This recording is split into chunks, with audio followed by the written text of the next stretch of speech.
aqui. Êxodo 28, a partir do versículo 1, diz assim: chame seu irmão Arão e separe-o dentre os israelitas, e também os seus filhos Nadab e Abiú, Eleazar e Itamar, para que me sirvam como sacerdotes.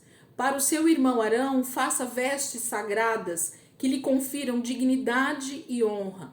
Diga a todos os homens capazes, aos quais dei habilidades, que façam vestes para a consagração de Arão, para que me sirva como sacerdote. São estas as vestes que farão: um peitoral, um colete sacerdotal, um manto, uma túnica bordada, um turbante e um cinturão. Para que o sacerdote Arão e seus filhos me sirvam como sacerdotes, eles farão essas vestes sagradas e usarão linho fino, fios de ouro e fios de tecido azul, roxo e vermelho. Versículo 6. Faça o colete sacerdotal de linho fino trançado, de fios de ouro e de fios de tecido azul, roxo e vermelho. Trabalho artesanal. Terá 2 ombreiras atadas às suas 2 extremidades para uni-lo bem. O cinturão e o colete que por ele é preso serão feitos da mesma peça. O cinturão também será de linho fino trançado, de fios de ouro e de fios de tecido azul, roxo e vermelho. Grave em 2 pedras de ônix os nomes dos filhos de Israel, por ordem de nascimento, 6 nomes numa pedra e 6 na outra. Grave o nome dos filhos de Israel nas 2 pedras, como o lapidador grava um selo. Em seguida, prenda-as com filigranas de ouro, costurando-as nas ombreiras do colete sacerdotal, como pedras memoriais para os filhos de Israel. Assim Arão levará os nomes em seus ombros como memorial diante do Senhor. Faça filigranas de ouro e 2 correntes de ouro puro, entrelaçadas como uma corda, e prenda as correntes às filigranas. Faça um peitoral de decisões, trabalho artesanal. Faça-o como o colete sacerdotal, de linho fino trançado, de fios de ouro e de fios de tecido azul, roxo e vermelho. Será quadrado, com 1 palmo de comprimento e 1 palmo de largura, e dobrado em 2. Em seguida, fixe nele 4 fileiras de pedras preciosas. Na primeira fileira haverá um rubi, um topázio, um berilo. Na segunda, uma turquesa, uma safira e um diamante. Na terceira, um jacinto, uma ágata e uma ametista. Na quarta, um crisólito, um ônix e um jaspe. Serão 12 pedras, uma para cada um dos nomes dos filhos de Israel, cada uma gravada como um selo, com o nome de uma das 12 tribos. Faça para o peitoral correntes de ouro puro trançadas como cordas. Faça também 2 argolas de ouro e prenda-as às 2 extremidades do peitoral.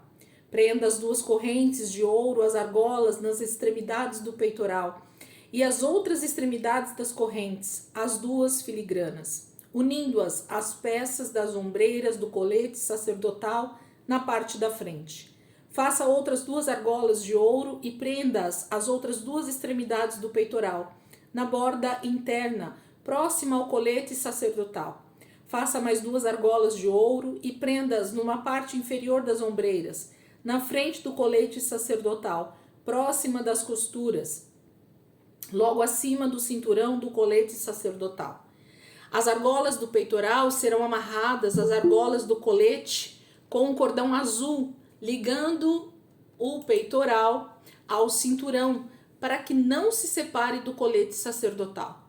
Toda vez que Arão entrar no lugar santo, levará os nomes dos filhos de Israel sobre o seu coração no peitoral de decisões, como memorial permanente perante o Senhor. Ponha também o Urim e o Tumim no peitoral das decisões, para que estejam sobre o coração de Arão sempre que ele entrar na presença do Senhor.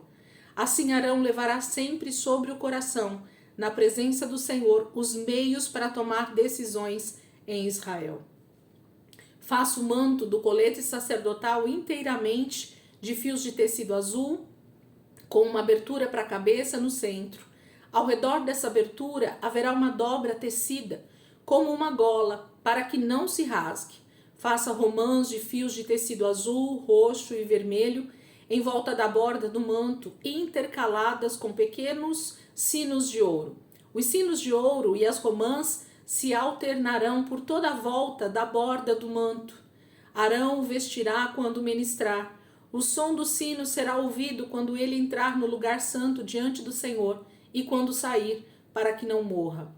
Faça um diadema de ouro puro e grave nele como se grava um selo, consagrado ao Senhor. Prenda-o na parte da frente do turbante com uma fita azul.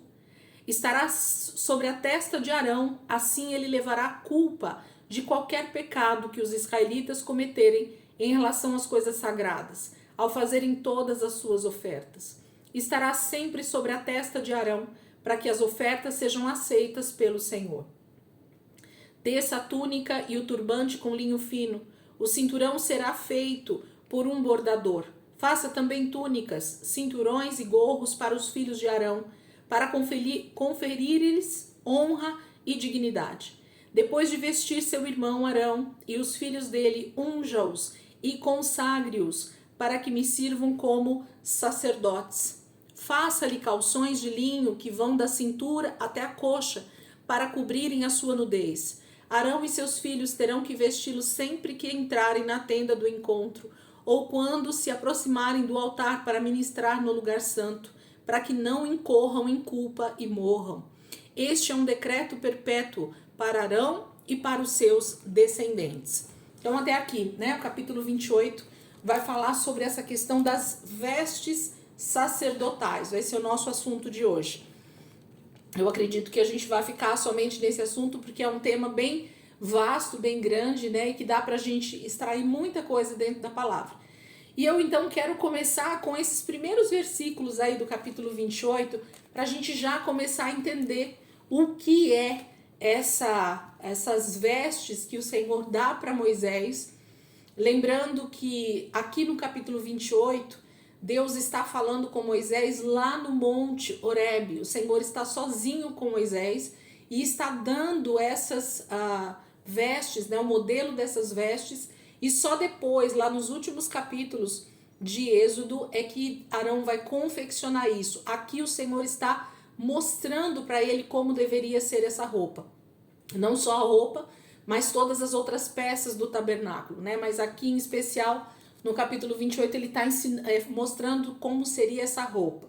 Então vamos voltar para os primeiros versículos e aí a gente agora vai começar a entender o texto junto aí com vocês. Capítulo 28 então diz assim, ó: chame seu irmão Arão e separe-o dentre os israelitas e também os seus filhos, Nadab, Abiú, Eleazar e Itamar, para que me sirvam como sacerdotes. Então, o primeiro versículo já fala que o Senhor pede para Moisés para separar para ele Arão, o irmão de Moisés, e os seus 4 filhos, que nesse momento ele já tem esses meninos. Como eu falei, o Senhor está sozinho com Moisés no Monte Horebe, passando para ele todas as informações sobre a construção do tabernáculo. Então aqui Deus está falando primeiro com Moisés e só depois Moisés vai repassar essas informações para o seu irmão Arão e para todo Israel. Então aqui a informação está sendo passada primeiramente para Moisés sozinho. Então o Senhor está falando que quando Moisés estiver lá com os israelitas, ele vai chamar o irmão dele, Arão, e os seus filhos, os seus 4 filhos, e vai separá-los para que sirva o Senhor. É isso que ele diz, né? Separe-os dentre os israelitas para que me sirvam como sacerdotes. Ao longo dos textos aqui, tanto do finalzinho de Êxodo, quanto no próprio livro de Levítico, nós vamos estudar muito sobre o que é o sacerdote. Então, o entendimento sobre a função sacerdotal precisa ficar muito claro para nós entendermos o real sentido desse chamado, né, para Arão e para os seus filhos. E isso se torna um decreto perpétuo. Todas as vezes que na palavra de Deus a gente vê essa frase, como está lá no último versículo desse capítulo 28, este é um decreto perpétuo para Arão e para os seus descendentes. Toda vez que Deus usa essa expressão perpétuo é porque não acaba, não termina. é algo que Deus determinou e que não vai ter fim até que Jesus então retorne e comece um novo céu, uma nova terra. Mas até que isso aconteça, tudo que está determinado aqui para nós, que foi determinado para Israel, é para continuar. Então, se nós tivéssemos até hoje lá em Israel o templo, se nós tivéssemos até hoje essa questão de um lugar para eles adorarem o Senhor, com certeza isso estaria sendo feito, porque é um decreto perpétuo. E isso se concretiza em Cristo Jesus, mas a gente vai entender isso um pouquinho mais lá na frente. Mas vamos nos concentrar aqui no que Deus está passando para a gente entender o significado disso aqui e por que Deus está então chamando Arão e os seus filhos para servirem como sacerdotes. Se quem está aqui comigo hoje pela primeira vez talvez não consiga entender totalmente a aula, mas eu quero que você tenha paciência porque está lá gravado, você pode depois assistir com tranquilidade. Mas quando o Senhor tira Israel do Egito e começa a caminhar com eles no deserto em direção à terra de Canaã, lá no capítulo, por volta do capítulo 20, mais ou menos, quando ele vai dar ali os 10 mandamentos, e até um pouquinho antes, se não me engano, acho que no 19, o Senhor chama Moisés e fala para Moisés consagrar o povo, porque o Senhor iria aparecer para eles no Monte Horebe, naquela montanha. E então Moisés chama todo o povo, faz eles se consagrarem durante 3 dias, eles se separarem, eles não cometerem nenhum tipo de pecado durante esses 3 dias, eles estariam se purificando. E depois desses 3 dias, então, realmente o Senhor desce, né, ali sobre o monte, e a palavra de Deus fala que o monte treme, é como se tivesse um grande terremoto, eles veem como se fosse uma nuvem, o fogo, a manifestação de Deus naquela montanha foi algo aterrorizante. Essa é a palavra que eu tenho que usar aqui. Por quê? Porque o texto lá de Êxodo 19, 20, que a gente já passou aqui, vai falar que Israel fica aterrorizado com essa questão de Deus aparecendo ali para eles no monte. Quando Deus começa a falar, então, com todo o povo ali no pé da montanha e o Senhor lá no cume do monte, a palavra de Deus fala que era como se fosse grandes trovões, relâmpagos. A voz do Senhor é como trovão e relâmpagos. Então, imagina-se uma cena, uma situação de muito temor, né, e tremor do povo de Israel. E quando tudo isso acontece, a palavra vai falar ali que o povo vira para Moisés e fala a seguinte frase. E aqui é o início, então, dessa decisão de Deus separar Arão e os seus filhos. Por isso que eu estou falando isso aqui para vocês. Quando o povo chama Moisés ali, depois daquela cena do Senhor falando ali com eles diante no monte e com aquela cena toda, o povo diz assim: Moisés, que o Senhor fale com você e você fale conosco. Então o povo ficou com tanto medo realmente de morrer diante da santidade de Deus, diante do poder de Deus ali, que eles pedem para Moisés, para que Moisés seja então esse intercessor, que Moisés seja esse interlocutor. Então Deus falaria com Moisés e Moisés então falaria com o povo. Seria através de Moisés que o povo receberia a mensagem, a palavra de Deus, o ensino da parte de Deus. Mas isso não foi desde o início.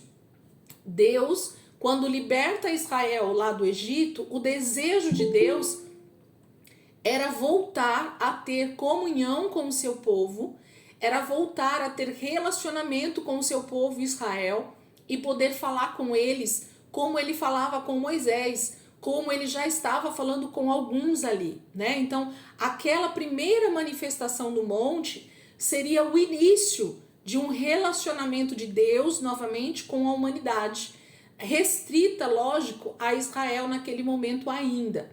E aí o Senhor vai falar ali para eles, quando os chama, que ele gostaria que toda a nação fosse uma nação sacerdotal, fosse uma nação inteira de sacerdotes. Deixa eu ver se eu acho facilmente o versículo.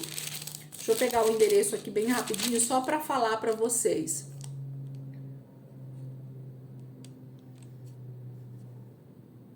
Vamos lá comigo, voltem algumas páginas aí. Êxodo 19, versículo 5. 19, volta algumas páginas aí, só pra gente ver esse versículo junto aqui. Êxodo 19, versículo 5. Olha o que o Senhor está falando ali com o povo, e eles ouvindo o Senhor ali diante do monte. Olha o que o Senhor diz. Agora, Êxodo 19, 5. Agora, se me obedecerem fielmente e guardarem a minha aliança, vocês serão o meu tesouro pessoal entre todas as nações. Embora toda a terra seja minha, vocês serão para mim um reino de sacerdotes e uma nação santa. Essas são as palavras que você dirá aos israelitas. Isso Moisés teria que dizer, né, para o povo. Então, o Senhor está dizendo para Moisés que o que ele queria, desde o momento em que ele liberta Israel da escravidão no Egito, é que todo o povo de Israel, todo, sem exceção, gente, todo o povo que saiu do Egito, que estava liberto agora, estava seguindo em direção a Canaã, todo esse povo seria um reino de sacerdote. Deus seria o seu rei, o seu senhor, e a partir desse momento todo Israel seria esse reino, seria os seus súditos, vamos dizer assim, desse grande reino de Deus que estaria começando a partir de Israel. E Deus então tem o desejo de ter esse reino de sacerdotes e ter então todos em comunhão com ele, em relacionamento com Deus. Então esse foi o desejo de Deus. Mas o povo, como eu acabei de falar para vocês, diante dessa manifestação de Deus, que foi tão aterrorizante para eles, eles temeram ser mortos por causa do pecado deles. Porque assim, gente, a santidade de Deus, ela só tem duas situações para fazer em nós. Ou ela traz um extremo temor e nós realmente buscamos a santidade, a santificação para termos esse relacionamento com Deus, ou simplesmente nós rejeitamos, né, estar na presença de Deus, justamente porque a gente sabe da santidade de Deus, e por saber da santidade de Deus e saber que nós somos pecadores, então a gente prefere não estar na presença de Deus, prefere não ter relacionamento com Deus, para que a santidade dele não nos mate. Porque a santidade de Deus diante do pecador, ela traz morte. Não é isso que a palavra de Deus fala para nós? O salário do pecado é a morte. Então, se nós estivermos na presença de Deus de forma extremamente deliberada em pecado, se nós formos realmente para a presença de Deus sabendo que estamos em pecado e permanecendo em pecado, a tendência é Deus nos matar por causa da santidade dele. A santidade de Deus vai fulminar o ser humano por causa do pecado. Então, o povo temendo morrer, todas as vezes que Deus viesse falar com eles, se eles estivessem em pecado, eles seriam mortos, né, por causa da santidade de Deus. Então, eles temendo morrer, porque eles sabiam que eles eram pecadores, de que havia uma corrupção natural dentro deles, de pecado, eles decidem dizer: Moisés, nós não queremos falar com Deus diretamente. Fala você com o Senhor, e então o Senhor fala com você e você traz a mensagem para nós. Aí inicia, né, esse processo de intercessão, de alguém falando com Deus em nosso favor e então trazendo a mensagem para nós. Por que eu falei isso? Porque aí Deus então vai precisar justamente, já que todos não querem falar com Deus, já que todos não querem se santificar para ter esse relacionamento com Deus, então Deus vai e separa, sim, homens, uma tribo, na verdade, mas uma família específica, aqui em Êxodo 28, que é a família de Arão, que é a própria família de Moisés também, separa essa família para que ela então seja consagrada, separada diretamente para Deus. Então essa família estava sendo separada pelo Senhor, chamada pelo Senhor para ser essa família sacerdotal. Entendido até aqui? Então, na verdade, o desejo de Deus não era ter simplesmente uma tribo ou uma família de sacerdotes, mas ter todo Israel como sacerdotes dele, né? Tendo esse relacionamento com ele. Esse é o princípio de Deus. A gente vai entender sobre essa questão do sacerdócio lá dentro de Levítico. Eu não quero me preocupar em falar isso hoje, porque o assunto ele é grande também, né? Entender o que é um sacerdote, o papel de um sacerdote é muito grande, mas aqui eu quero falar só sobre a construção do tabernáculo para a gente depois em Levítico tratar essa questão de como é viver uma vida sacerdotal, tá bom? Então não se preocupem com isso que a gente vai falar bastante dentro dos próximos livros aí, que é Levítico, Números, né? Até Deuteronômio, lá a gente vai falar um pouco sobre isso. Então não se preocupe, eu quero falar sobre a construção. Mas o Senhor então chama essa família específica, que é a família de Arão, para ser os sacerdotes. E ele fala então nesse versículo 1 que a gente acabou de ler do capítulo 28, para Moisés separar Arão e os seus filhos para servi-lo como sacerdotes. Então uma família seria separada. Versículo 2. Para o seu irmão Arão, faça vestes sagradas que lhe confiram dignidade e honra. Gente, talvez de todo o capítulo 28, esse versículo, eu não só grifaria, como eu faria dele o principal versículo para nós hoje da nossa aula.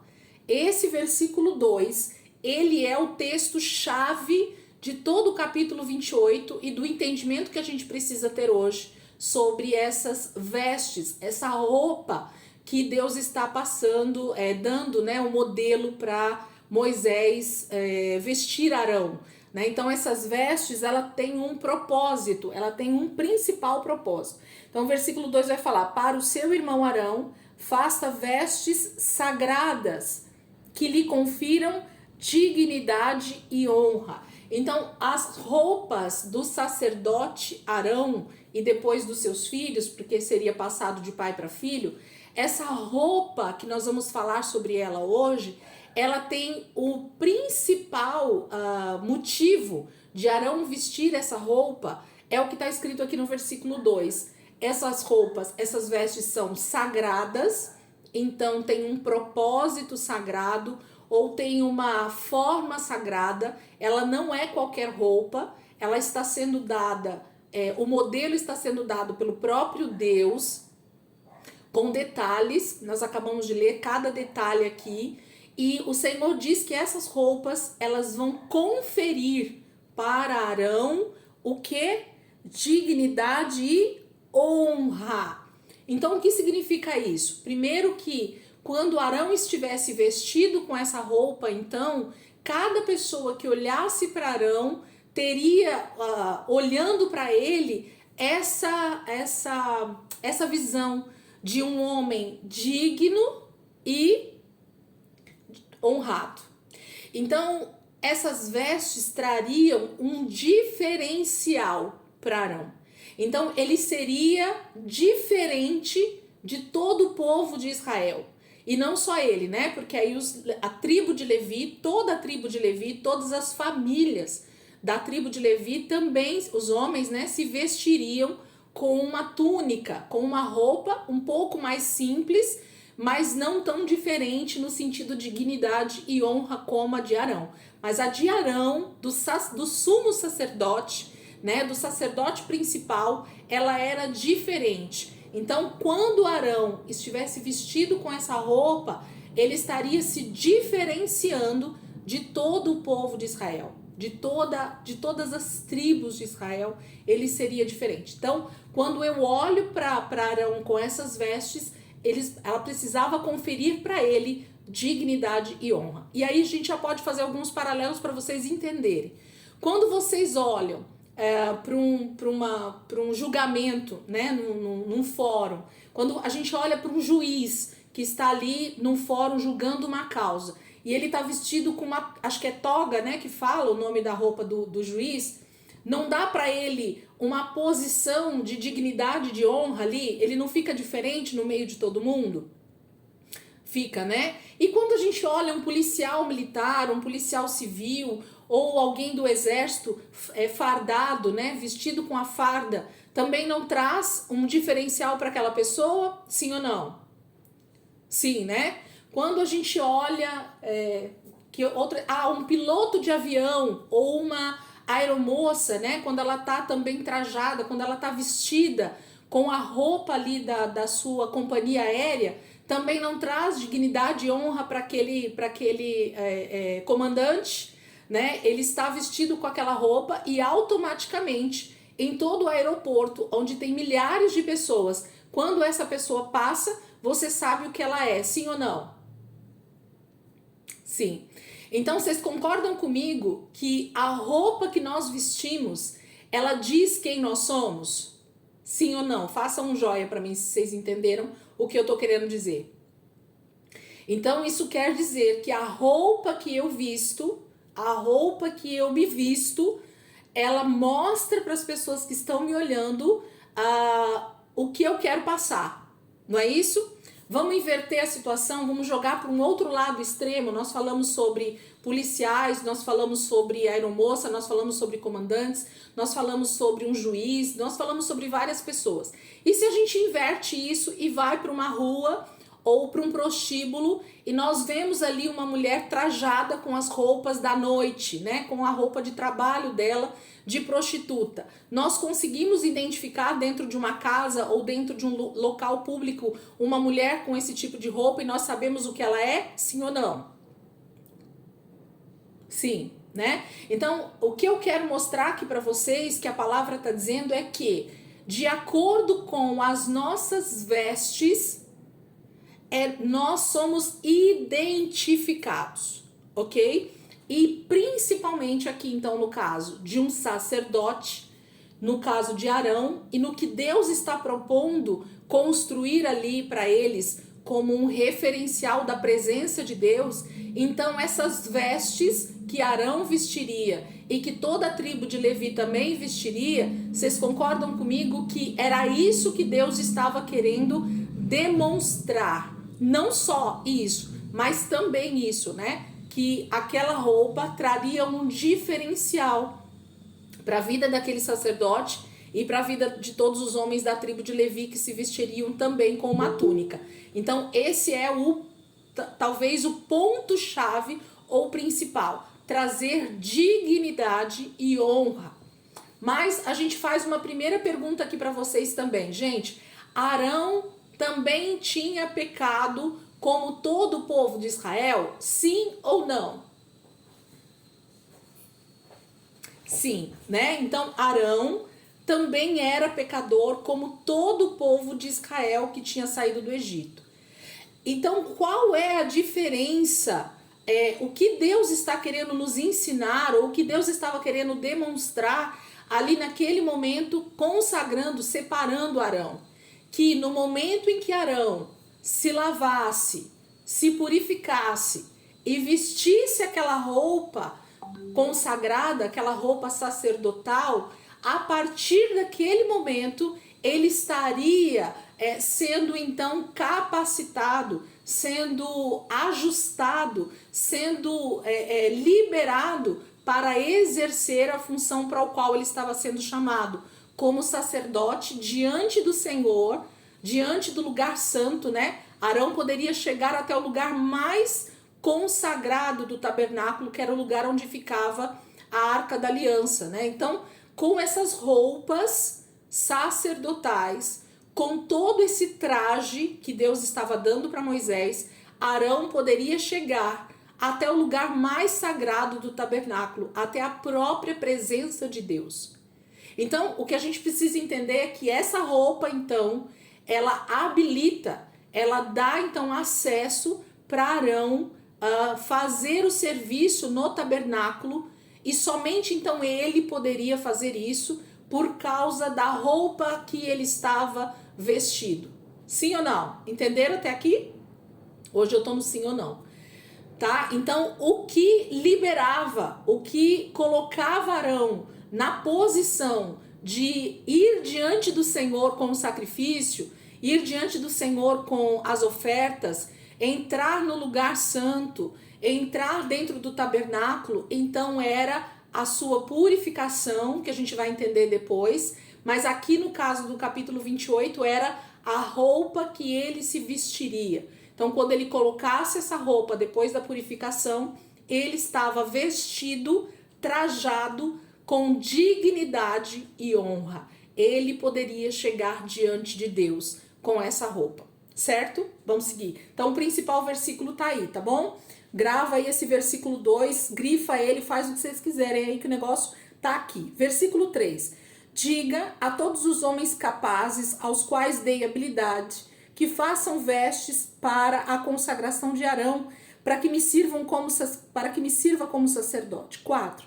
São estas as vestes que farão. Então, um peitoral, separa aí, já grifa aí, número 1, um peitoral. Número 2, um colete sacerdotal. Número 3, um manto. Número 4, uma túnica bordada.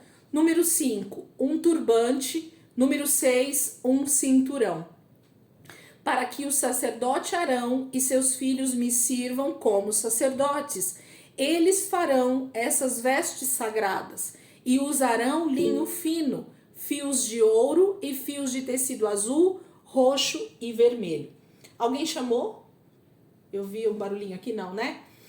Se alguém chamou, pode abrir aí o áudio se precisar. Então, a gente tá vendo que existem 6 peças. Se você grifou aí ou se você escreveu, são 6 peças separadamente que foram pedidas, né, para Moisés, para que os artesãos fizessem essas roupas para Arão exercer o seu sacerdócio. Então, essas 6 peças deveriam ser utilizadas por ele. E essas 6 peças, então, davam a Arão condições de ser sacerdote. Não é isso que a gente está lendo aqui? Versículo 28, versículo 12. O finalzinho dele que eu quero ver aqui. Eu vou ler a partir do 12, mas eu quero o final do 12. Ele diz assim, ó. Vou ler o versículo 12 inteiro. Costurando-as nas ombreiras do colete sacerdotal, como pedras memoriais para os filhos de Israel. Aí agora é o que eu quero falar aqui para vocês. Assim Arão levará os nomes em seus ombros, como memorial diante do Senhor. Então, a primeira peça, que é o colete sacerdotal, que vai por cima desse linho, né, que tá por baixo da roupa, por isso que eu mandei uma fotinho aí para vocês olharem.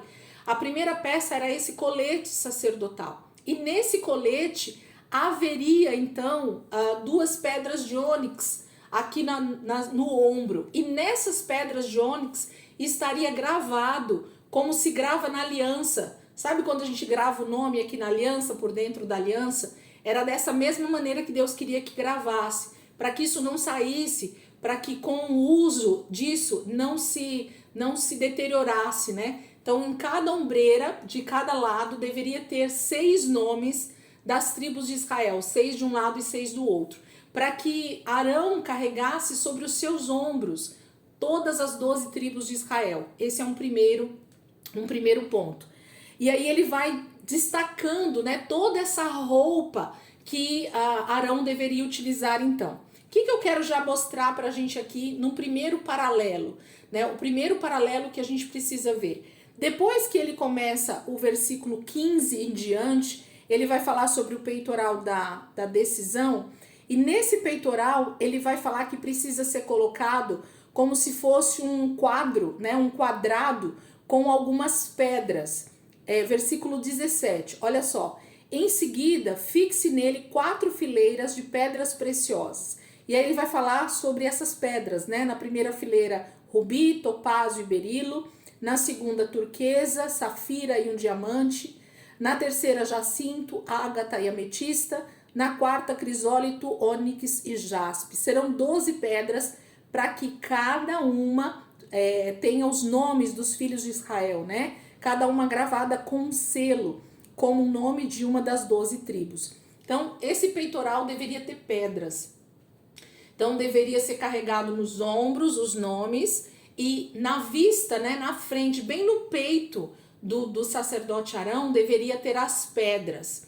E aí eu queria mostrar algo para vocês de como a palavra de Deus, ela não traz nada por acaso E aqui começa a primeira alusão tanto a Cristo quanto ao nosso inimigo, quanto ao que Satanás destruiu lá no Éden, né? E eu queria que você abrisse comigo no livro de Ezequiel 28. Abram aí, para a gente ver uma coisa que a palavra vai falar para nós. Ezequiel, capítulo 28. Por que Deus está dando um peitoral de pedras preciosas para que o sacerdote usasse todas as vezes que ele estivesse ministrando ao Senhor?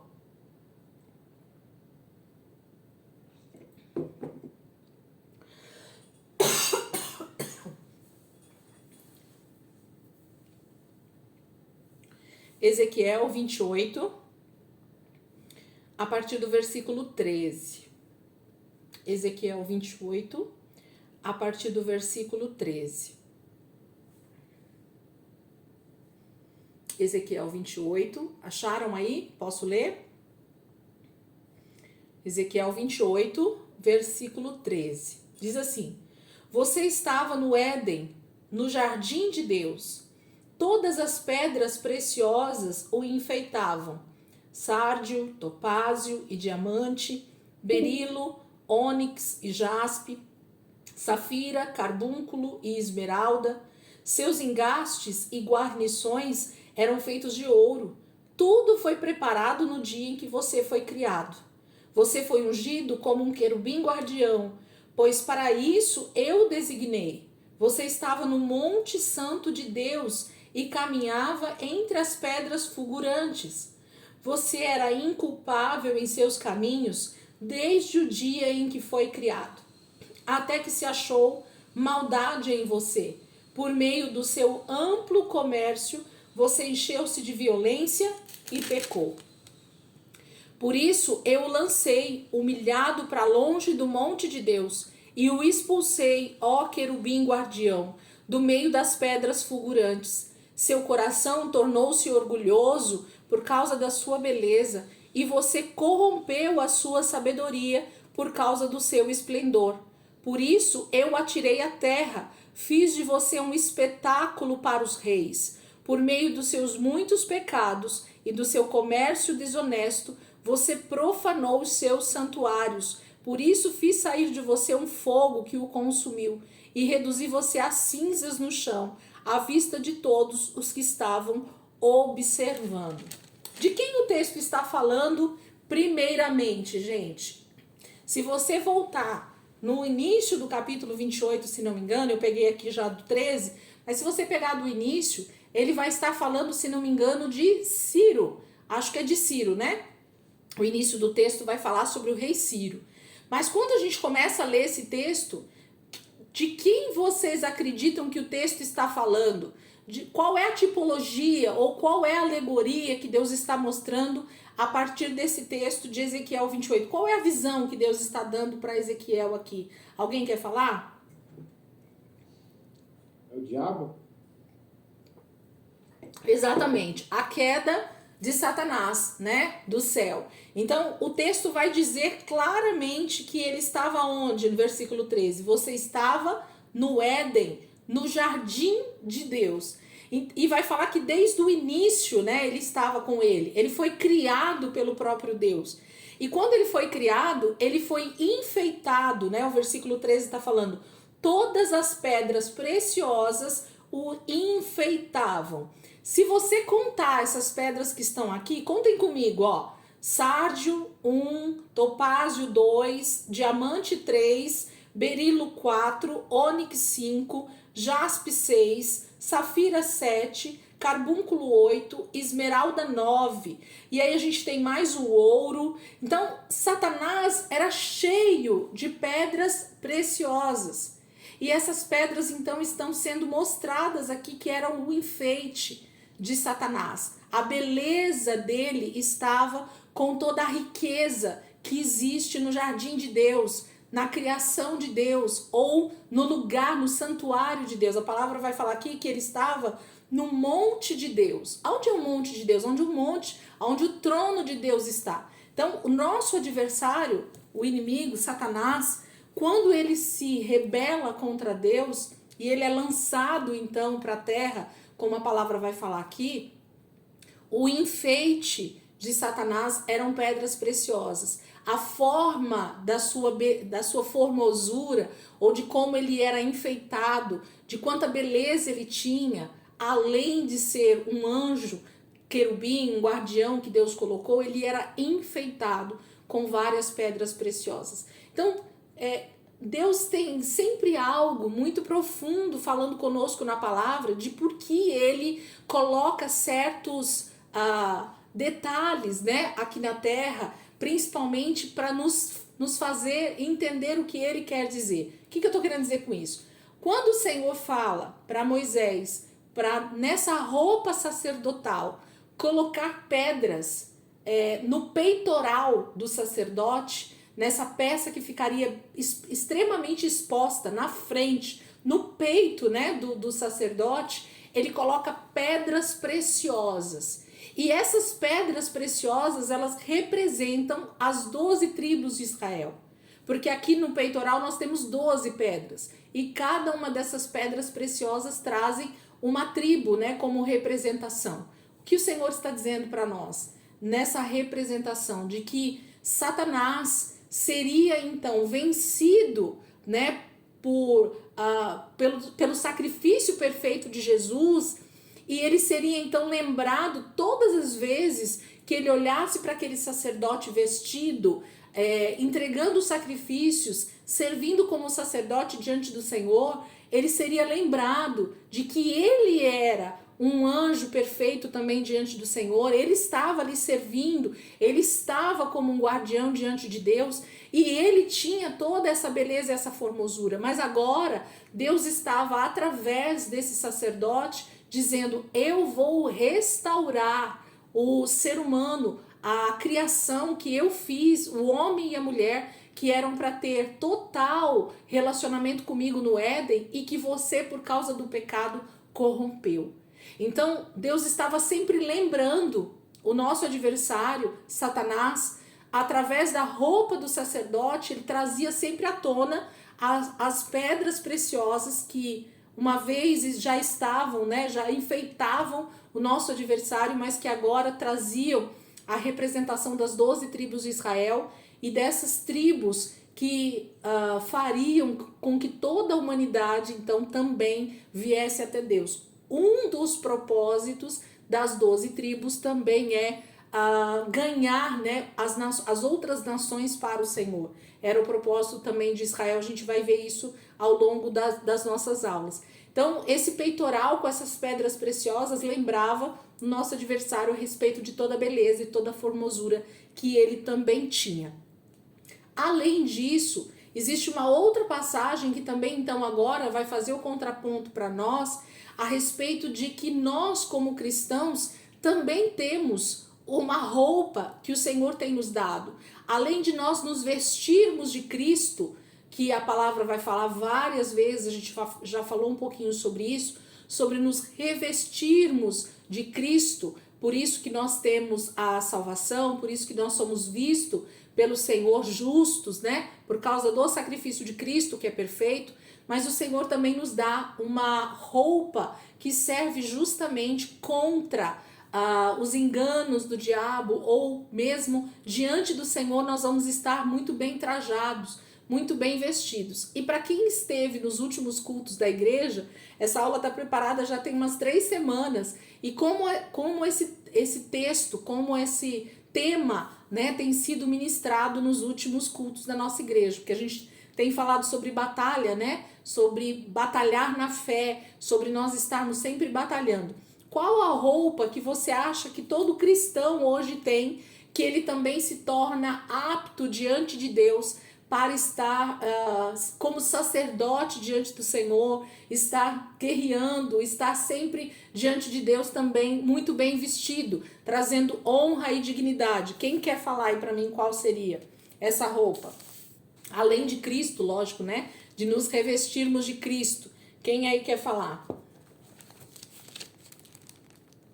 Alguém? Ninguém? Arrisca? O último culto foi falar... Não. No último culto foi falado tanto no culto da manhã quanto no culto da noite sobre essa roupa que nós devemos vestir. Vamos lá para Efésios capítulo 6.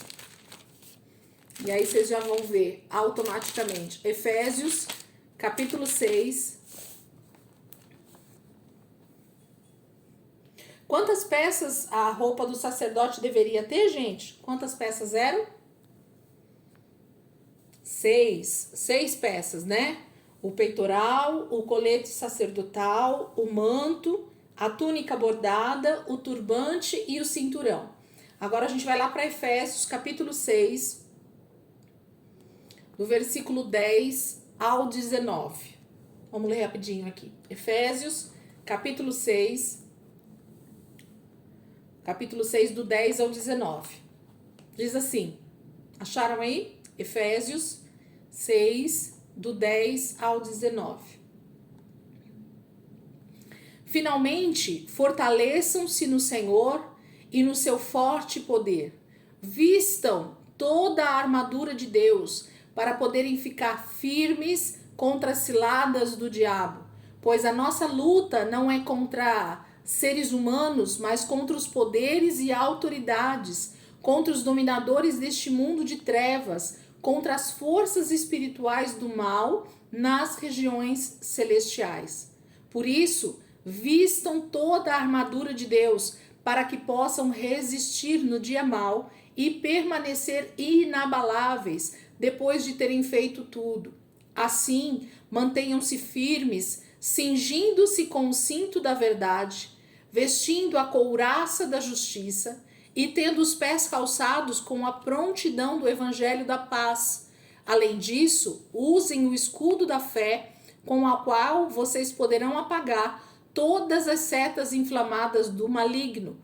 Usem o capacete da salvação e a espada do Espírito, que é a palavra de Deus. Então, até aqui. Se vocês contarem junto comigo as peças que são dadas pelo Senhor para nós hoje como cristãos, que nós devemos vestir, estar vestidos, além de nós nos revestirmos de Cristo, né? Do próprio sacrifício de Jesus sobre as nossas vidas, essa armadura, ela nos é dada justamente para conseguirmos vencer diante do Senhor, ter então uma veste digna de entrar no exército do Senhor, de estarmos combatendo as batalhas espirituais.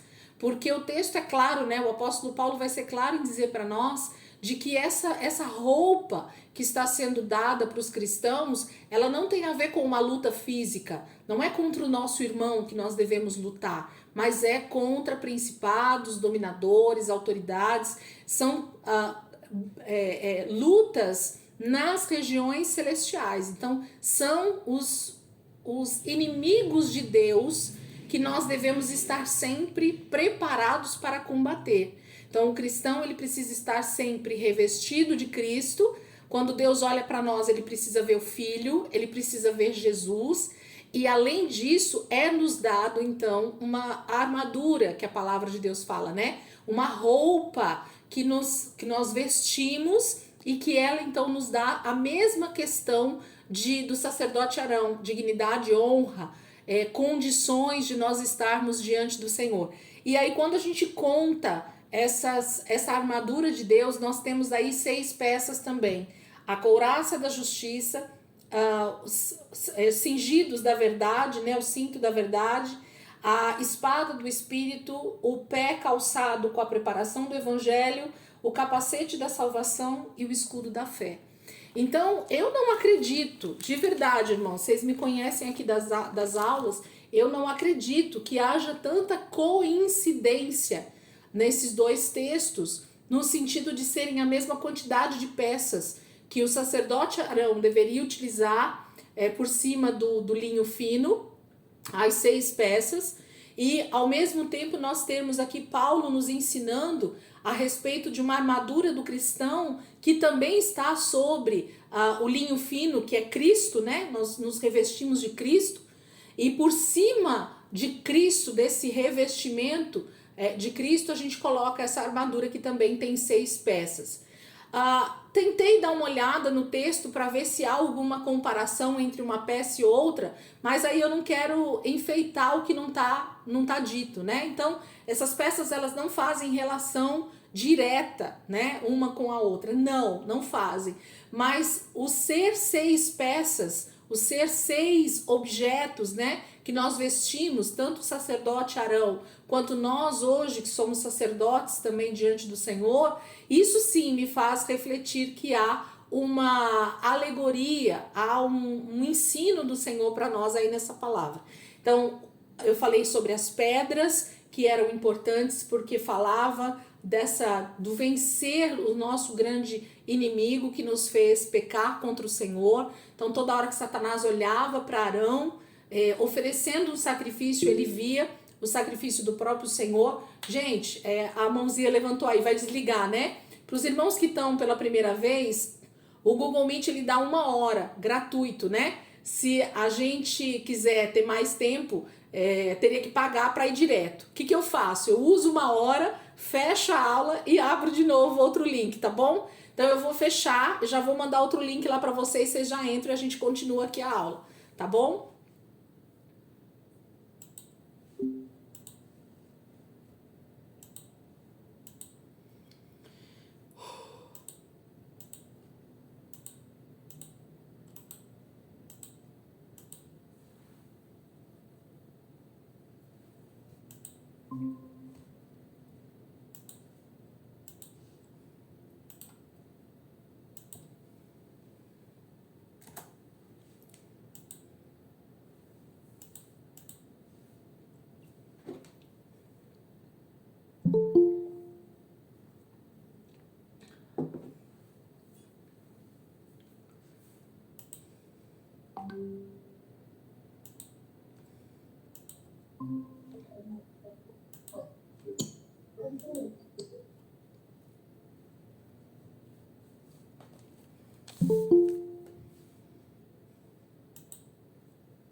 Oh, Glória, Aguinaldo tá assistindo a aula da empresa. Olha o patrão mandando ele embora. Tá no horário da janta, crente? Não. Ai, Jesus amado, esses irmãos são uma bênção. Glória a Deus. Só um pouquinho, isso mesmo. Olha você, Paulo. Só um pouquinho, então tá bom, para não atrapalhar aí o trabalho. Vamos lá, gente. Então, acho que entrou todo mundo. Deus abençoe. Então, percebem que a gente olha para as pedras e vê as mesmas pedras sendo citadas lá por Ezequiel, e a gente olha para a roupa do sacerdote e a gente vê também uma mesma roupa, né, sendo nos dada, também espiritualmente falando, representando essa santidade e representando essa possibilidade de nós estarmos diante de Deus, lutando, né, contra o nosso adversário, contra o nosso inimigo. Então, a função sacerdotal de Arão talvez seja a mesma, né, ou é a mesma, a nossa, né, que é estar diante do Senhor em relacionamento. Pode falar, Rê. Levantou aí a mão? Não, é o Reginaldo, perdão. Rainha, tem alguma coisa a ver até, tipo, Arão, ele tinha as pedras no peitoral, né, para lembrar de todas as tribos. E Paulo, ele vai falar um pouquinho mais para frente, permaneçam atentos e sejam persistentes em suas orações por todo o povo santo. É também, mais uma vez, para todos estarem lembrando de todos nas orações, é isso? Na verdade, o cristão, ele tem essa função, né, de intercessão, de realmente sermos, né, a imagem e semelhança de Deus. Então, por isso que eu falei que a gente vai falar sobre essa função do sacerdote, que ela não mudou, né, do tempo de Arão para os nossos dias, nada mudou. A função continua sendo a mesma. E como era a mesma desde o início, Adão e Eva eram para ser sacerdotes diante de Deus e dar continuidade nesse sacerdócio. a gente vai entender o que é o papel sacerdotal, né? Então, tem sim a ver com o que Paulo está dizendo, da intercessão, de lembrarmos de todos os santos, porque é um papel de todo filho de Deus, de todo cristão, estar sim sendo referencial para as pessoas que estão ao redor. Lembra do candelabro que ilumina a frente? Então tem essa questão, as pessoas vão chegando perto de nós e nós então com a palavra iluminamos as pessoas que estão em trevas, né? Então essa é a referência também que a gente traz aí desse texto. Então a gente tem as vestes sacerdotais com esse princípio. Um texto que a gente precisa olhar aqui hoje também, além de todo o texto que já está falando dos detalhes, mas eu vou me ater a alguns deles, é a questão do turbante, né, de Arão, que ele deveria usar. Então, o linho, a roupa de linho fino que ia por baixo, a branca, fala de santidade. Eu preciso falar uma coisa antes de entrar aqui no turbante, para eu não esquecer. Se vocês olharem para os textos que vai falar sobre a roupa do sacerdote, e a gente vai olhar um pouquinho para frente depois falando sobre o altar de holocaustos, vai falar que essa roupa ela cobria, né, todo o corpo do sacerdote Arão e depois dos seus filhos, né, e assim sucessivamente. Mas essa roupa cobria todo o corpo deles. Então, toda a parte dos braços só ficava as mãos para fora e toda a parte do corpo só ficava os pés para fora. E aí a cabeça, né, e ainda a parte superior da cabeça era coberta com o turbante, que a gente vai ver já já. Mas essa roupa então cobria todo o corpo de Arão.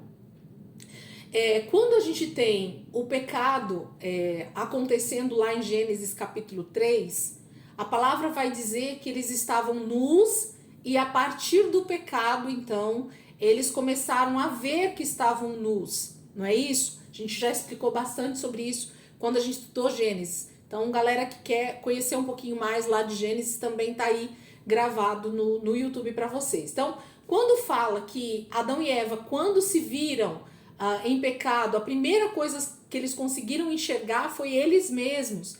E eles estavam nus, a palavra vai dizer que eles perceberam que eles estavam nus. E a gente falou um pouco sobre isso, de que provavelmente eles não se viam nus porque, primeiro, não havia o pecado, porque o que traz esse descortinar, né, da maldade nossa, de uns para com os outros, é o pecado, né? O que faz os nossos olhos serem maus, a palavra vai dizer lá em Mateus, nos evangelhos, né? O que faz os nossos olhos serem bons ou maus tem a ver com o pecado, né? Então, quando a gente olha para alguém e a gente olha com maldade, a gente olha com algum tipo de pecado nos olhos, né?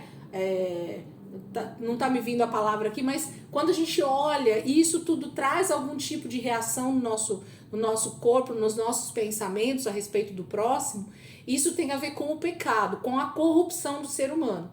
Então, quando Adão e Eva, eles não tinham pecado ainda, eles estavam nus e eles andavam nus e nada disso fazia diferença para eles. Por quê? Porque a palavra de Deus diz que eles tinham um corpo totalmente perfeito, né? No sentido de santidade a Deus, né? Não havia pecado, não havia maldade. Então, eu costumo imaginar que havia um revestimento de glória mesmo sobre o corpo de Adão e Eva. Eu falei um pouco disso lá na aula de Gênesis 1 e 2, e aí se você quiser dar uma olhada lá, dá uma olhada que vale a pena. Então eles tinham um revestimento de glória, de santidade sobre a vida deles. Com a queda, essa santidade, ela vai sendo, então, ela é retirada instantaneamente. Lisângela, como é que você pode dizer isso e por que você diz isso? Porque quando a gente olha também, e a gente já leu esse texto recentemente, e você que está aqui comigo provavelmente vai lembrar, quando a gente vê Moisés subindo o monte para falar com o Senhor, quando ele descia, o que a palavra de Deus diz? Que o rosto de Moisés acontecia o que com ele, gente? Quem lembra aí? O que acontecia com o rosto de Moisés quando ele descia do monte? O rosto de Moisés resplandecia, né? Por causa dele estar dele ter estado com Deus. Então, o que me faz imaginar que uma pessoa que tem relacionamento direto com o Senhor, que ele tem a presença de Deus constante na sua vida, o que acontece com a sua própria vida e com o seu corpo? O seu corpo tem a tendência de se tornar tão santo, tão iluminado pela presença e santidade de Deus, que você se torna resplandecente. Entenderam o que eu quis dizer? Então, a santidade de Deus, ela vai nos... Vou usar uma palavra para vocês entenderem aqui. A santidade de Deus vai nos contaminando de forma positiva. Então, quanto mais eu fico na presença de Deus, quanto mais eu me relaciono com Deus, mais o meu corpo vai sendo iluminado e mais eu vou tendo a glória de Deus no meu corpo. Existem inúmeros textos que falam sobre isso. No outro momento, talvez a gente pode pegar só essas referências e falar sobre isso. Mas o nosso corpo, ele vai ficando iluminado, vai ficando resplandecente. Então, por isso que eu tô falando que Adão e Eva, eles tinham o corpo de glória. Eles tinham o corpo perfeito, com a presença de Deus neles. Era puro e perfeito. Com o pecado, isso é desvanecido, né? Isso acaba, essa glória vai embora por causa do pecado. E por isso, quando eles olham, a primeira coisa que eles veem é que eles estão nus, certo? E aí, automaticamente, o que Adão e Eva faz, gente? Quando eles se percebem nus, quando eles veem que eles estão nus, o que eles fazem ali no Éden? O que eles procuram rapidamente? Se cobrir, né? Eles vão em busca de cobertura para o seu corpo, para as partes íntimas, principalmente, acredito eu, né? Essa questão da nudez, da vergonha mesmo, né? Então, o pecado, ele traz essa maldade no nosso olhar, na nossa mente, e eles percebem, então, que eles estão nus e vão se cobrir. Eles buscam lá as folhas para se cobrir. Mas o Senhor vem, mata lá um cordeiro e dá roupas, peles, né? Para Adão e Eva se cobrirem. Então, aonde eu quero chegar? Então, o nosso corpo, agora eu vou falar do nosso corpo, tá? Físico aqui, ó. O nosso corpo físico, carne não, o nosso corpo físico, ele foi automaticamente corrompido por causa do pecado, né? Infelizmente, a corrupção entrou em nós por conta do pecado original, o pecado de Adão e Eva. Então, todos nós já nascemos em pecado, a palavra de Deus vai dizer. E nós precisamos de Cristo, da salvação, da redenção, do sangue de Jesus nos cobrindo desse pecado. Então, a cobertura sobre nós, ela tem a ver hoje com o sangue de Jesus, com o se vestir de Cristo. Então, vai pegando o que eu estou querendo dizer. Então, hoje o cristão, a partir de Cristo, ele se reveste, ele veste Jesus por cima do seu corpo corrompido. Então, eu pego Jesus e visto ele sobre mim a partir da salvação, a partir do momento que eu aceito como Senhor e Salvador, eu visto Jesus por cima de mim, para que quando Deus olhe para mim, ele não veja mais a minha corrupção, ele não veja mais o meu corpo de pecado, mas ele vê o sangue de Jesus sobre a minha vida. E por isso que Deus não me mata, por isso que a misericórdia de Deus, ela me alcança todas as manhãs, por causa de Cristo, por causa do sacrifício de Cristo. Então eu sou revestido disso. Sem Cristo, o que nós somos para Deus? Meros pecadores, e nós então vamos perecer se nós não tivermos Cristo sobre as nossas vidas. Por que você chegou aí, Elisângela? Agora eu quero que vocês entendam. Então, o que acontecia com Arão? Eu não falei que Arão era igualzinho a eu e você e a todos os israelitas? De pecado? Ele não tinha pecado como todos os outros? Sim. Mas o que dava direito para ele então acessar o tabernáculo, o lugar santo e até o santo dos santos? Não era a roupa que Deus estava dando para ele, essa vestimenta? Então, o que fazia com que Arão tivesse direito a estar diante de Deus, na presença de Deus, então fala desse revestimento, dessa roupa. E a primeira peça que ele vestia, depois de se lavar, de se purificar, de oferecer sacrifícios por ele mesmo, era essa túnica de linho fino. E o linho fino na Bíblia fala de santidade, fala de pureza, fala de algo puro. Então, a primeira peça que Arão vestia sobre todo o seu corpo era o linho fino, essa túnica, né, de linho fino que ele tinha que vestir. Então, e essa peça cobria todo o seu corpo. A única parte que ficava eram as mãos, os pés e a parte aqui do rosto, né? A parte da cabeça. Eu vou dar um spoiler aqui só para vocês entenderem o que eu tô querendo dizer. Então, ele era vestido com essa roupa. Aí eu vou dar um spoiler. Quando a gente vai ver a consagração deles no capítulo 29, a gente vai ver que Moisés vai ter que pegar o sangue de um animal e ele vai ter que molhar as pontas dos dedos, do dedo do pé, o dedo mindinho, se não me engano, e o dedo da mão também. Ele vai ter que passar o sangue sobre as mãos de Arão, se não me engano, a mão direita e o pé direito. O que isso quer dizer? Uma representação de que houve a morte de um animal, um sacrifício foi feito, então o sangue foi aspergido sobre as mãos e os pés de Arão e sobre a orelha também, nós vamos ver. Então olha só, então Deus está consagrando, Deus está purificando através do sangue a parte que está fora da roupa, né? O rosto de Arão, as mãos de Arão e os pés de Arão. O restante está vestido, está coberto com esse linho fino, com essa roupa sagrada, com essa roupa consagrada. Então, aonde eu quero chegar? Isso quer dizer que para Arão entrar diante da presença de Deus, ele tinha que estar totalmente coberto por vestes sagradas, por vestes que estavam totalmente purificadas, separadas para que ele pudesse acessar. Então, quando Deus olhava para Arão, Deus não estava vendo o pecado dele, o pecador Arão. Deus estava vendo as suas roupas sagradas, as suas vestes puras, as suas vestes santificadas. Entenderam até aqui? Deu para pegar o que eu quis dizer? Por que você está falando isso, Elisângela? Vou incrementar.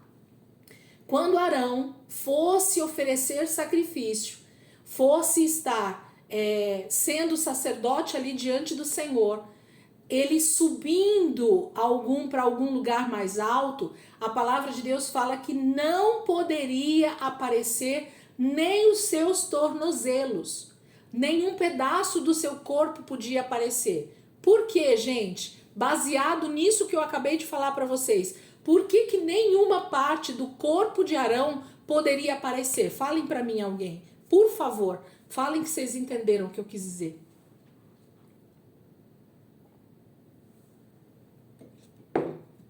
Porque não poderia aparecer o pecado. Exatamente. Porque se aparecesse alguma parte do corpo de Arão ou de qualquer outro sacerdote, o que estaria aparecendo era o seu pecado, a sua carne, o seu corpo corrompido pelo pecado. Então não havia possibilidade de Arão em nenhum momento aparecer com nenhuma parte do seu corpo descoberto diante de Deus, porque se isso acontecesse, ele morreria por causa do seu pecado. Percebem que nós não morrermos, nós termos o livre acesso para estar diante de Deus hoje, é porque Cristo está nos revestindo. Porque quando Deus olha para nós, ele não vê a Elisângela com o pecado dela. Quando Deus olha para mim, quando Deus olha para você, ele vê Cristo. Ele vê essa cobertura do sangue de Jesus e da vida de Cristo em nós. E é por isso que Deus não nos mata. Por isso que ele tem, então, compaixão de nós. Porque há uma cobertura de Cristo sobre nós. E isso vai acontecer até que dia, gente? Olha como isso é um decreto perpétuo. Por que isso não acaba até a volta de Jesus, Elisângela? Por que é perpétuo? Por que não acabou simplesmente com a vinda de Jesus? Porque, na verdade, nós continuamos precisando dessa cobertura para estar diante de Deus. Mas em que momento que isso acaba? Com a volta de Jesus. E agora façam a ligação do Éden com a volta de Jesus. Com o Éden antes do pecado, como era o corpo de Adão e Eva, gente? Antes do pecado? Fala aí, Dri. Tinha o corpo glorificado. Glorificado. E quando Jesus voltar, o que vai acontecer com os nossos corpos? Alguém quer responder? Nós seremos também glorificados. Teremos um novo corpo de santidade diante de Deus. Então, entre o Éden e a volta de Jesus, todos nós precisamos de uma cobertura, de uma veste sagrada, de algo sobre nós que não permita que Deus olhe para o nosso pecado. Porque se Ele olhar para o nosso pecado, se nós formos diante de Deus descobertos, nós morreremos. Porque o pecado, o salário do pecado é a morte. Então Arão tinha uma veste sagrada, os levitas tinham uma veste sagrada, e nós hoje continuamos tendo uma veste sagrada, que é Cristo. Então o sacerdote, ele é, gente, a própria representação de Cristo, desse sacerdócio de Cristo. Ele é o sumo sacerdote, Jesus, ok? Que entra então diante do Pai com todo o nosso pecado. Nós vamos entender isso. Arão entrava diante de Deus para oferecer sacrifício por todo Israel. E ele não era morto justamente por causa dessa roupa que ele usava diante de Deus, que era consagrada. Porque quando Deus olhava para ele, Deus olhava essa roupa sacerdotal que estava sobre ele, que representa o próprio Cristo.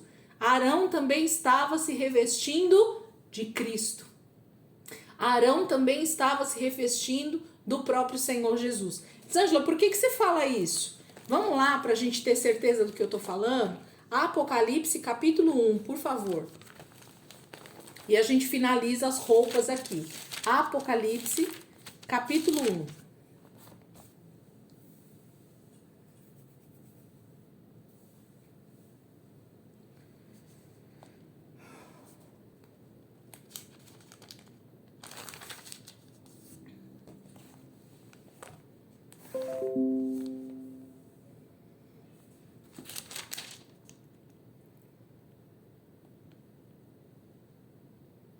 Eu quero ler com vocês a partir do versículo 4.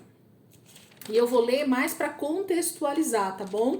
Mas o texto que a gente vai falar aqui sobre a roupa tá a partir do versículo 12. Mas eu quero dar o contexto só para vocês verem como o apóstolo João, ele tá trazendo realmente algo muito poderoso para nós a respeito de Jesus e a respeito desse sacerdócio dele por toda a igreja, por todo o povo.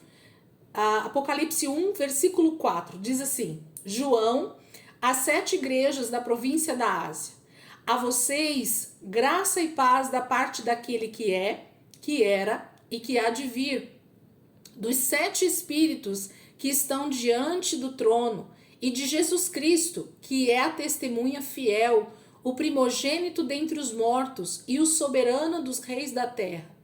Ele nos ama e nos libertou dos nossos pecados por meio do seu sangue e nos constituiu reino e sacerdotes para servir a seu Deus e Pai. Então, nós somos, né? Ele nos constituiu reino e sacerdócio, igualzinho Israel.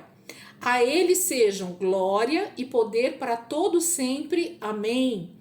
Eis que ele vem com as nuvens, e todo olho verá, até mesmo aqueles que o transpassaram, e todos os povos da terra se lamentarão por causa dele. Assim será. Amém. Eu sou o Alfa e o Ômega, diz o Senhor Deus, o que é, o que era e o que há de vir, o Todo-Poderoso. Eu, João, irmão e companheiro de vocês no sofrimento, no reino e na perseverança em Jesus, estava na ilha de Patmos por causa da palavra de Deus e do testemunho de Jesus. No dia do Senhor, achei-me no Espírito e ouvi por trás de mim uma voz forte, como de trombeta, que dizia: escreva num livro o que você vê e envie às 7 igrejas: Éfeso, Esmirna, Pérgamo, Tiatira, Sardes, Filadélfia e Laodiceia. 12. Voltei-me para ver quem falava comigo, e voltando-me vi 7 candelabros de ouro. E entre os candelabros, alguém, agora começa, semelhante a um filho de homem, com uma veste que chegava aos seus pés, e um cinturão de ouro ao redor do peito. Sua cabeça e seus cabelos eram brancos como a lã, tão branco quanto a neve, e seus olhos eram como chama de fogo. Seus pés eram como bronze numa fornalha ardente, e sua voz como o som de muitas águas. Tinha em sua mão direita 7 estrelas, e da sua boca saiu uma espada afiada de 2 gumes. Sua face era como o sol quando brilha em todo o seu fulgor. Quando vi, caí aos seus pés como morto. Até aqui. Se a gente for ler, eu fico lendo aqui o dia inteiro com vocês, porque é poderoso demais. Mas vocês viram que quem falava com João era o próprio Cristo, era o próprio Deus, e fala que ele vê ele com uma veste que chegava aos seus pés. Então ele tinha essa veste talar, né, que fala, esse mesmo linho fino que o sacerdote Arão teria que vestir. Então, quando Deus dá a visão para Moisés de como deveria ser a veste do sacerdote, lembra que todo o tabernáculo ele estava sendo visto por Moisés lá no monte? Deus não dá uma planta do tabernáculo da sua cabeça. Deus não dá um formato para esse tabernáculo da sua ideia. Não, esse tabernáculo existe no céu. Aonde Deus está é esse grande tabernáculo que existe, que a gente acredita que seja a Nova Jerusalém, o lugar do trono de Deus. É esse lugar onde o tabernáculo de Deus está, vamos dizer assim, é onde Deus está, esse grande tabernáculo. Então, quando Moisés recebe essa planta do tabernáculo, e aqui o nosso texto de hoje foi as vestes do sacerdote, Deus está dando as mesmas vestes do cordeiro. Deus está dando as mesmas vestes do filho, de como esse filho viria e de como ele então traria redenção e resgate também pelos nossos pecados. Então, quando Deus via Arão no seu serviço como sacerdote, Deus estava vendo quem, gente? O próprio Cristo. Entende? É como se ele estivesse vendo o próprio filho ali sendo sacrificado ou sacrificando, né, em favor de Israel. Então era uma tipologia do próprio Jesus ali oferecendo o seu sacrifício, oferecendo a si mesmo como sacrifício. Então Arão e as suas vestes sacerdotais têm a ver com o próprio Cristo. Ele está revestido também do próprio Cristo. Essa roupa consagrada e sagrada, essas vestes que ele recebe com tanto detalhes, ela tem um porquê, ela tem um significado totalmente espiritual. Qual é, Elisângela? Cobrir o seu pecado, para que ele pudesse então estar diante de Deus, oferecendo sacrifícios por todo o povo de Israel. Porque se ele não se revestisse dessas vestes, se ele não estivesse coberto com essas vestes, ele morreria diante de Deus ali dentro do tabernáculo. Então todas as outras pessoas podiam entrar no tabernáculo somente até que parte? Nós vamos falar semana que vem a respeito disso, que é essa parte das 3 partes, né, do tabernáculo. Vocês vão entender bem essa questão. Então, todo Israel e todas as pessoas que quisessem ir até o tabernáculo, elas só podiam entrar até o átrio, até o lugar de fora ali, né? O lugar onde era oferecido o sacrifício. Até aquele lugar, qualquer pessoa poderia entrar, com pecado ou sem pecado, ok? Agora, dentro do santuário, dentro do lugar santo ou do lugar santo dos santos, só entrava o sacerdote, e só entrava depois de se purificar e estar vestido com essas roupas sagradas. Se não fosse isso, ele não poderia entrar. Volta lá para a gente terminar agora, que eu vou falar sobre o turbante, para a gente finalizar a aula de hoje. Êxodo 28.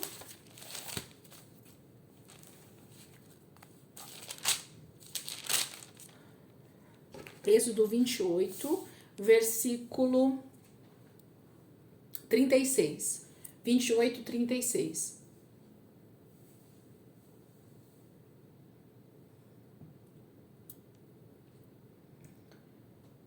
36. Acho que não deu 9h30 ainda, né, gente? Tô meio perdidinha, eu coloquei para despertar aqui. Falta o quê? 5 minutos? Alguma coisa assim? 3 minutos? Vamos terminar aqui então. 28, 36 diz assim, ó. Faça um diadema de ouro puro e grave nele, como se grava um selo, consagrado ao Senhor. E prenda-o na parte da frente do turbante com uma fita azul. 38. Estará sobre a testa de Arão, assim ele levará a culpa de qualquer pecado que os israelitas cometerem em relação às coisas sagradas, ao fazerem todas as suas ofertas. Estará sempre sobre a testa de Arão, para que as ofertas sejam aceitas pelo Senhor. Então, em algumas traduções, que eu gosto mais, inclusive, que não é a NVI, essa palavra consagrado ao Senhor, do finalzinho do versículo 36, ele tá santidade ao Senhor. Tem alguém que tá com essa tradução? Que tá escrito santidade ao Senhor?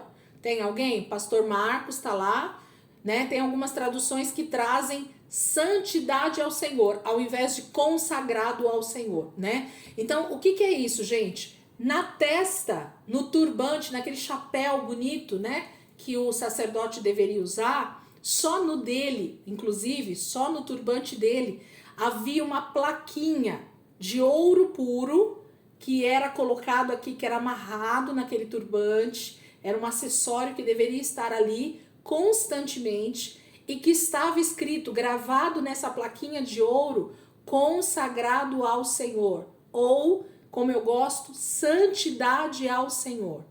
Então, Arão deveria ter na sua testa esse nome gravado em hebraico, inclusive, estava escrito em hebraico isso.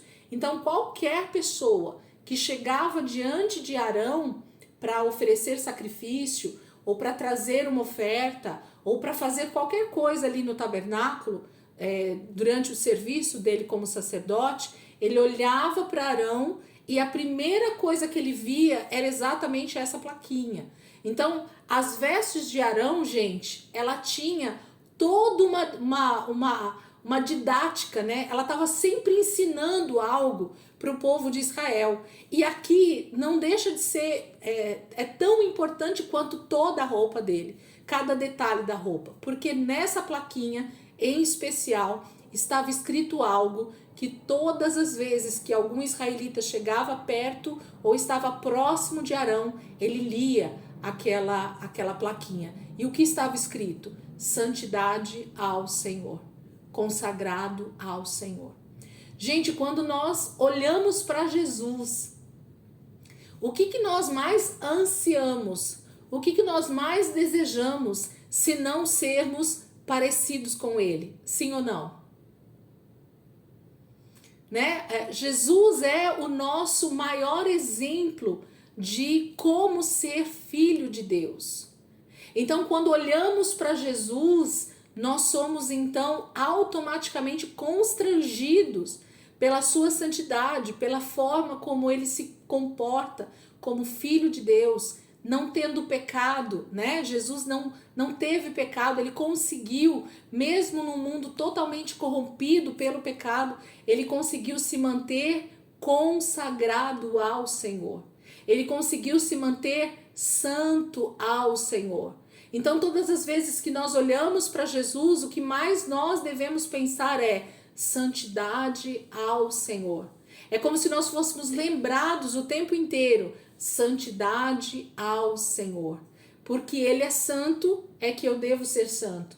Porque Ele conseguiu ser santo, Jesus, é que eu também consigo me santificar. Se Ele conseguiu viver uma vida normal, natural, como homem nessa terra, e não se corrompeu com o pecado, isso quer dizer para mim e para você que é possível nós vivermos uma vida de santidade ao Senhor.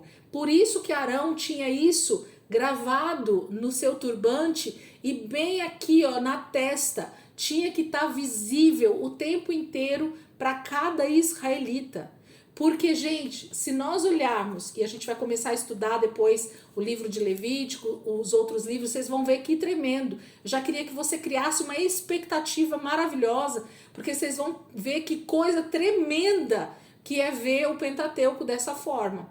Porque muita gente não gosta de ler esses livros aqui, os primeiros livros da Bíblia, porque não entendem, não acham que é importante. Mas eu posso dizer para vocês que se nós compreendermos durante as nossas aulas o significado de tudo isso que Deus deixou no Pentateuco, a sua vida cristã nunca mais vai ser a mesma.